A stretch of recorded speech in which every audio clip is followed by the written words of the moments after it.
I'll zoom you in a little bit. Other way.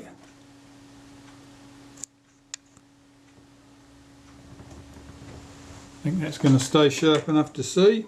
Okay, so what I've got to do is unhook this spring from that hole in that lever. Now as soon as I stretch this spring out to unhook it, this lever tends to drift away. So you end up chasing the lever around, which means you're stressing the spring out further than you normally would. So what I normally do is poke a screwdriver down behind the arm of this piece here so that it can't swing around, and then I don't have to stretch the spring out so far to unhook it. Just like that. That saves overstressing springs. Zoom you back out.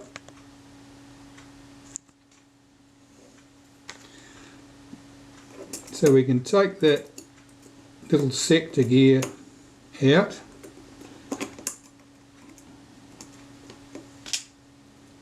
Remove the pallet wheel. These are a bit sticky. This screw here, that forms a post there that this spring hooks onto for something else. So I've got to get a special screwdriver on there so I can loosen that. This one will do the job. It's just a simple screwdriver, somewhat thinned out at the end and with a slot cut in it. You can do wonders with a Dremel.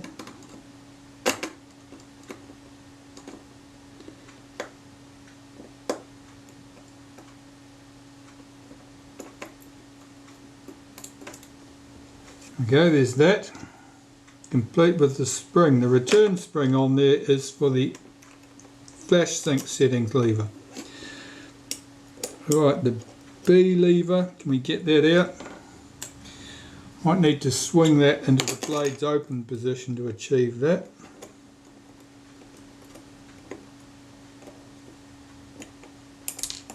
Whoops, yeah, it's just popped out for me. Now we get to the springs. So we've got two springs to deal with. And here you want a toothpick or something else. Put it over the shaft so the things can't get away. I'll zoom you in again.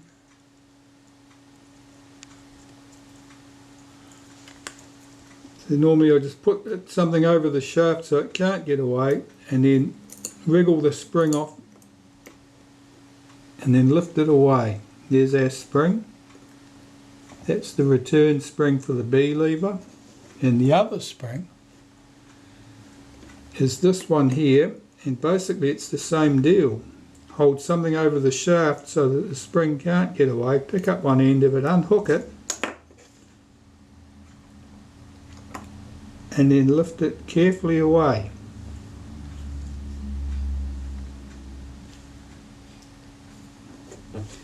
That one is exceptionally keen to get away. Yeah, if I lose one, I've got to go and dismantle a shutter in my parts supply in order to find a replacement. I don't think I've got any spares, or sometimes I recover them later. Sometimes I find them days later, stuck in the curtain or somewhere, but they're a nuisance. Okay, that's pretty much it for the front of the shutter for the moment. At the back of the shutter, I'm going to remove this plate.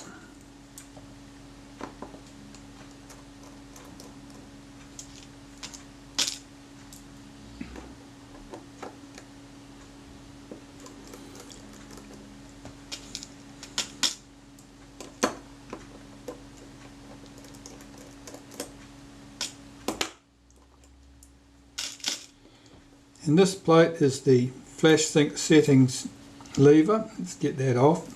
That has to be hooked into the body. Now we're getting it stripped down.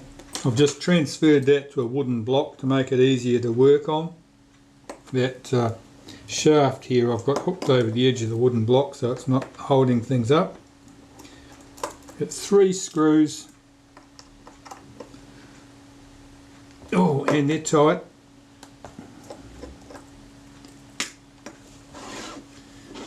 It's absolutely essential that you don't let your screwdriver slip. You got to keep lots of downward pressure on the screwdriver. Keep that screwdriver in the slot. Okay, so now the case should come off the mechanism plate. There we go. The case, there's no diaphragm in the case. The diaphragm is in the lenses with this series of cameras. These 3 screws, I'm just checking that they're tight. Now this case is very clean. If it was oily at all, I would probably remove that plate just to make sure I'd cleaned any oil out from behind it. But that looks great. So that's our case. We can put that to one side for cleaning. That's not going to need much. Here's the shutter and shutter blades. And there are 6 blades in this shutter. This is a capping blade. And the capping blade is useful because when the lenses are removed from the camera, light could strike at an oblique angle and theoretically pass between the blades where they meet in the middle, and that just protects that against that for all practical purposes. So I'm removing these blades in turn. This is blade number 2. Now blade number 2 is a funny shape. It's got a steeper cutout in the back. That's so it clears the shaft that comes through there. And blade number 1 is like all the others. So we've got 6 blades, 4 of them are identical, 2 of them are odd. The mechanism plate here, I can remove the lens tube. This piece is called the lens tube. It's held with 3 screws. One of them is slightly longer because it also holds down this bracket which retains the main spring.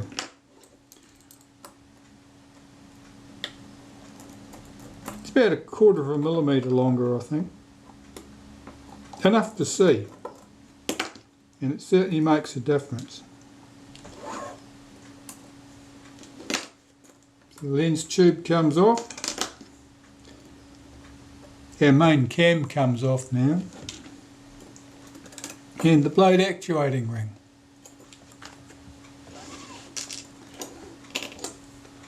At that stage,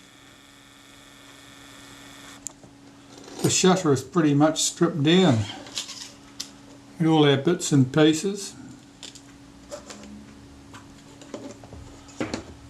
And now everything just has to be cleaned and start the reassembly process. Well, I'll just set to and start cleaning the case. I'm just using Naphtha. Now the case is quite clean. The inside of the case is very clean. So I'm not expecting to do much here.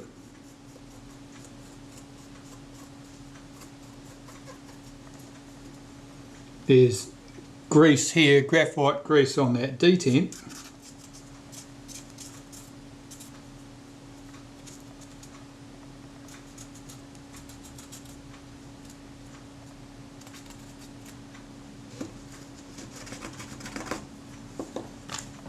That's more of a mark than anything else because it's not, I'm not making much impression on that. So that was the ghost of graphite past, I think.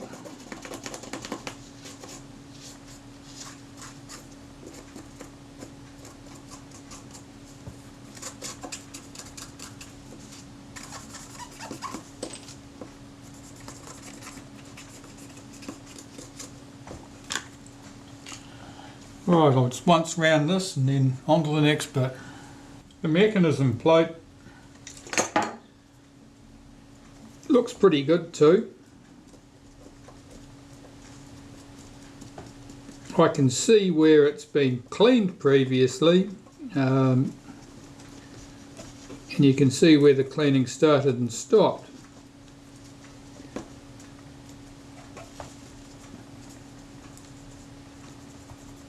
But generally it looks pretty good, and I'm not getting an awful lot coming off on this, so that's good. I'll give that another wipe over for good measure.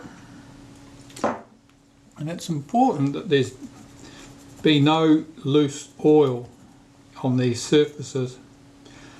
otherwise it'll rapidly transfer to the blades and cause them to tend to stick together. If any of you have worked in sheet metal trades, you'll be used to the problems of getting the top sheet off a stack of sheet metal. You have to sort of raise one corner and give it a shake to break the stick. They stick together, and doesn't take much.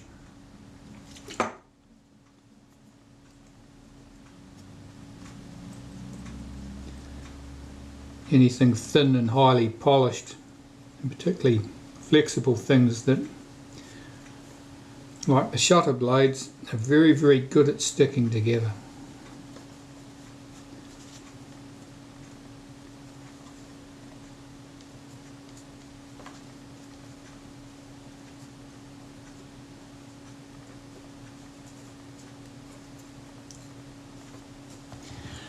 So the blade actuating ring here has got more signs of oil and grease on it. Well, that's fairly normal, and that's to be expected. I'll lubricate this with graphite powder. There are other ways you can do that. You can lubricate it with a touch of graphite grease or molybdenum paste, or even using a soft lead pencil, graphite pencil, that'll do it. Just to leave a layer of graphite on the surfaces. Detent on there, certainly you'll need to have something on there to lubricate it, and that's going to be grease or molybdenum paste, because otherwise you get too much friction where the spring runs on there, and it can be very surprising the amount of friction you get. Okay, so those parts are clean. I'll reassemble the mechanism plate.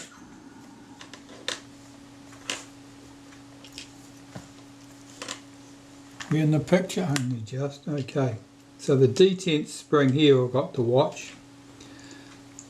Slide my blade actuating ring under there and swing the detent spring into position.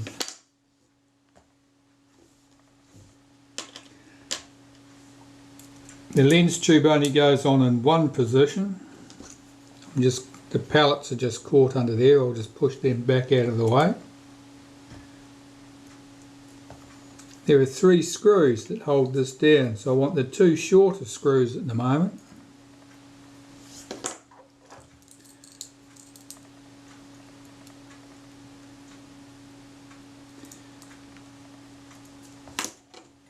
The bracket that holds the main cam, the spring for the main cam, prevents you being able to fit the main cam once it's in place in these particular shutters. So I'm just getting these 2 screws in position at the moment.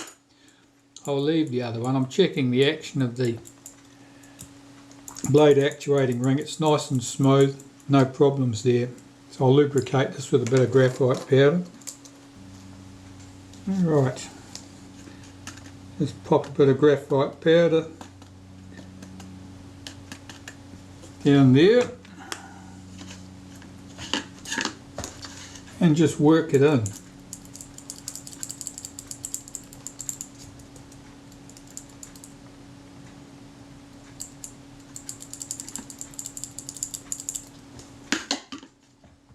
Knock off the excess and I'll blow this out.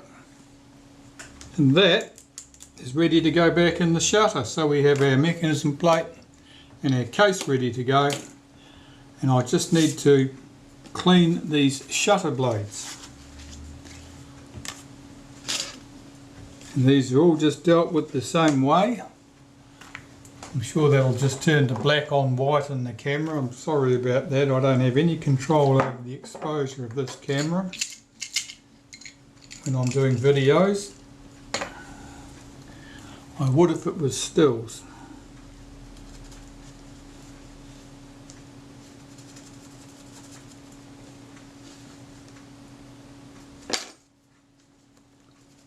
So I'm just cleaning these blades with naphtha.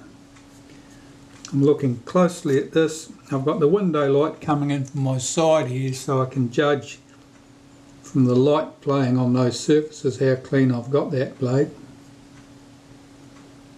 I can see that there's a slight spot of distortion on the blade at that point, not enough to cause any problems. It means that something odd's happened to that, perhaps in a set during assembly at some stage. And it's just put a tiny, like a crease in the blade right at that point. It's hardly noticeable. It won't cause any problems. Right, I'll clean these 6 blades and put the shutter back together after that. Alright, I'll just put this in the blades open position, which is there. Start putting the blades back in place. We start here. Blade number 2 with the cutout at the back goes here.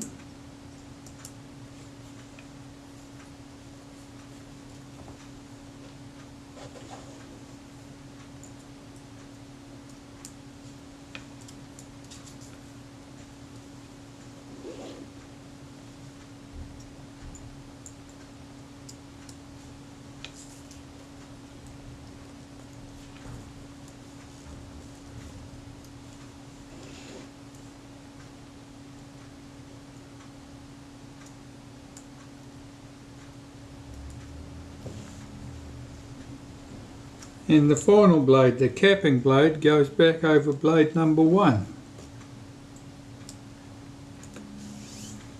Okay, all the blades are there. Normally I swing the blade actuating ring in slightly to bring those blades back in from the edge of the case. And then I can put the case on.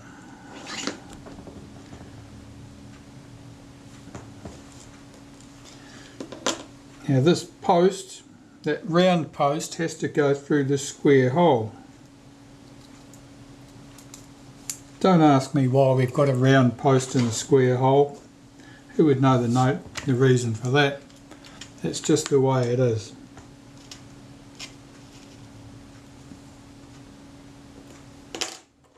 I'll put the 3 screws in the back of the case and I'll do those up quite lightly,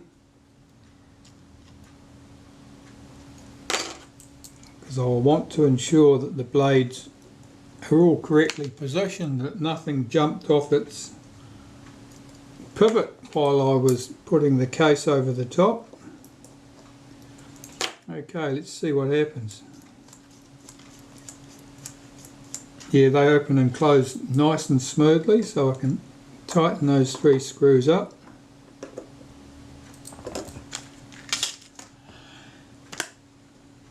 And that is that little part of the job done. And I can bring back in this jig to hold the shutter, because it's easier to use this while I'm assembling the rest of it. Okay, and as you might expect, I've got to start by putting the springs back in, the 2 little springs that I took out pretty much last of all.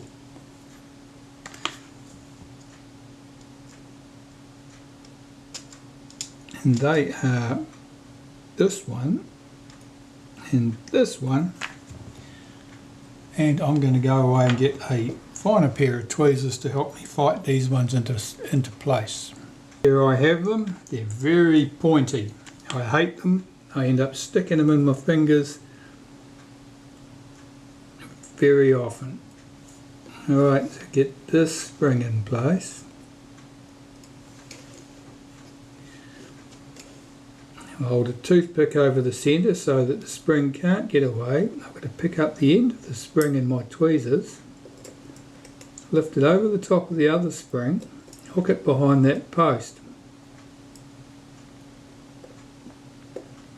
And sometimes this goes smoothly, and sometimes it doesn't.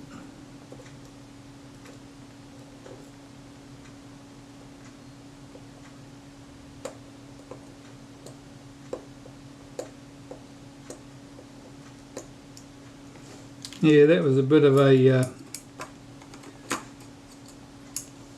rough job, but it did go. And the other spring for our B lever goes here. There's a groove around that post. The spring must be seated in the groove, and I've got to pull that back there so it'll go behind the B lever. So those two troublesome springs in place, I can start putting the other bits back in place. Of course I'll have to clean them as I go with a bit of naphtha. Okay, start putting some pieces back in here. I'll hold this tab back, push the blade actuating ring around to bring the blades into the open position so that I can fit the B lever and it'll fall into its rest position. I've got to hook this behind the spring. The spring falls into a notch in the back of that B lever. Okay, so the B lever is sitting there in the rest position, and the screw that holds it has this spring on it, and it's awkward.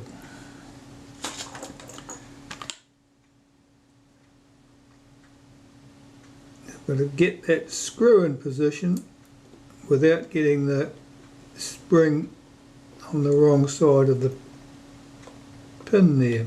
That went remarkably smoothly.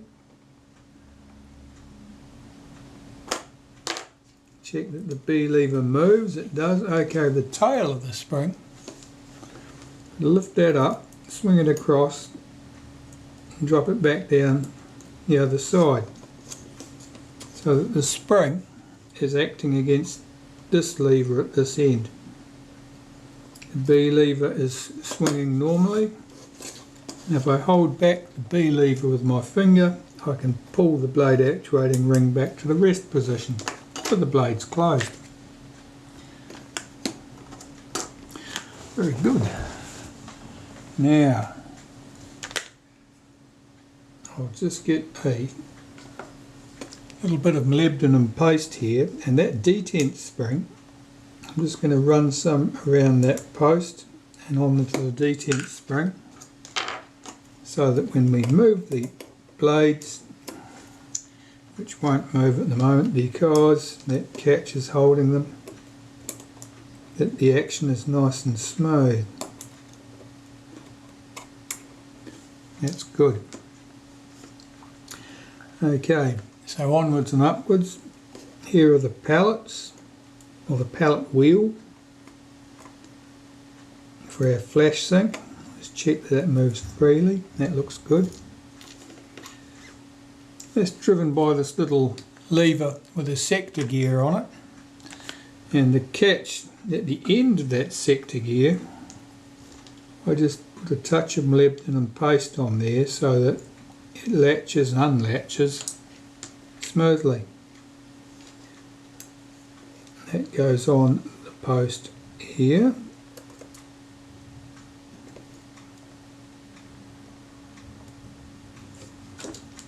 I need to hold that end back, drop that down into position. Okay, so that's engaged and that's in the cock position. If I hold this piece back or swing it in a bit, I can engage this spring.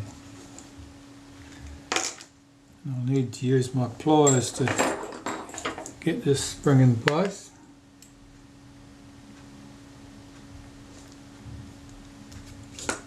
Yeah, to hook that over its post at that end, stretch it out, drop the end in. That's that. So when the shutter's cocked, this happens, that latches into position, and as the shutter releases, this tab pulls back, allows this to run down, this swings across, drives the pallet wheel, the pallets rattle, and that action, that very brief action that you saw, is enough of a delay before the shutter blades open for the flash bulbs to start burning somewhat towards peak brilliance, because that's by no means a instantaneous process. Okay.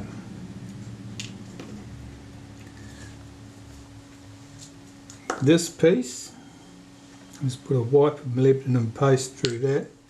Now, this piece, I've got my appropriate tweezers here somewhere. This has got quite a strong spring on it, and that spring has to push up against the inside of the case. It's not always easy to get this positioned correctly.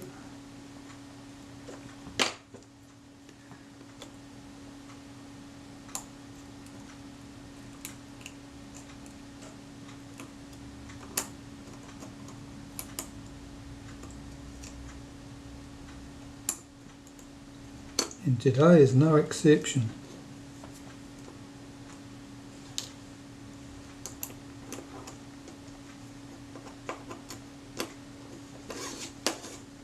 That spring's caught on the edge of the case at the top there. Okay, that's just popped down into position.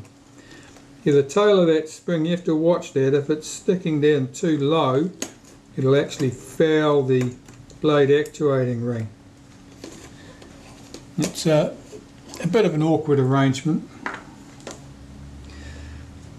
So on top of that piece, we have our moving flash contact. Now to fit the cover on here, I need to cock this.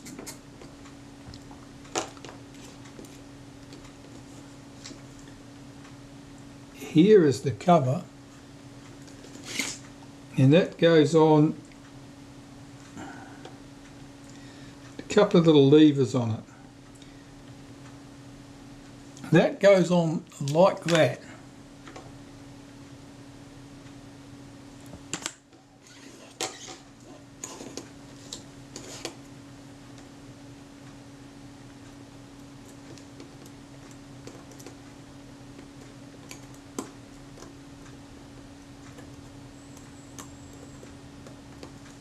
Yeah, that's just fallen down neatly into place.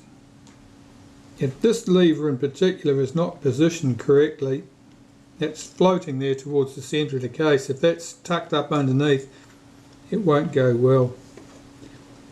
So the plain screw at this end of the cover.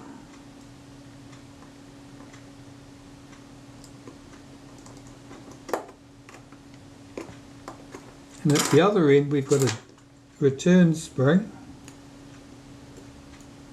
I can flip it over,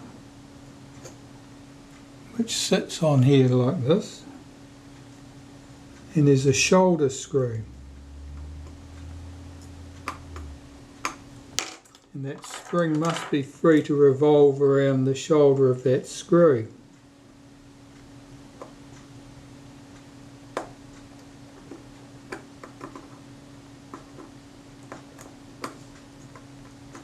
That's good. The spring needs to be lifted up behind here. There's a notch in the back of this arm.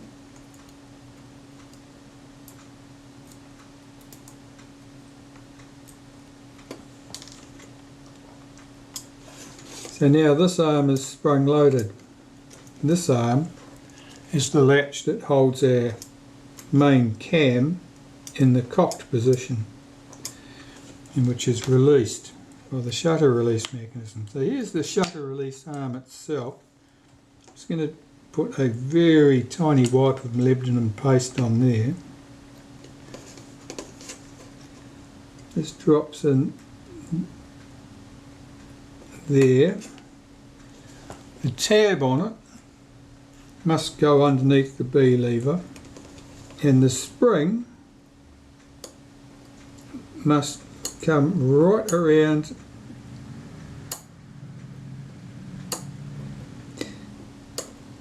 it's not playing the game today, right around the inside, and it tucks in underneath this plate.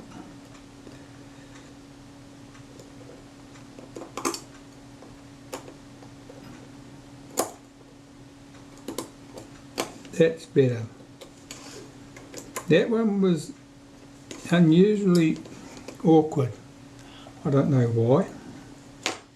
They've been slightly bent, slightly different. I'm just checking to make the flash contact here to make sure that as the blade's fully open, that flash contact makes. And it looks like it's a bit sluggish at it. I'm just going to hold that back. I want to see the B lever drop in.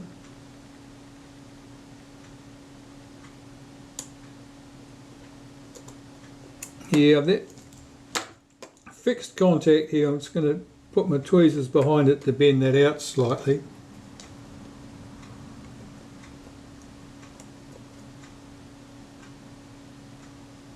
Yeah, that's good. If the flash contact makes too early, it means that the tension on that flash contact will be a resistance for the action of the shutter, and it'll actually tend to slow the action right at that point, or even make it impossible to complete. And of course, if the contact doesn't make at all, you don't get the flash. So that's good. I usually check that the B lever drops in, that the flash contact makes just before the B lever drops in. Just before, so that there's no sort of discernible resistance there. Oh, that's all good. Well, I better clean my main cam and its spring, and then I can put the bracket back in place.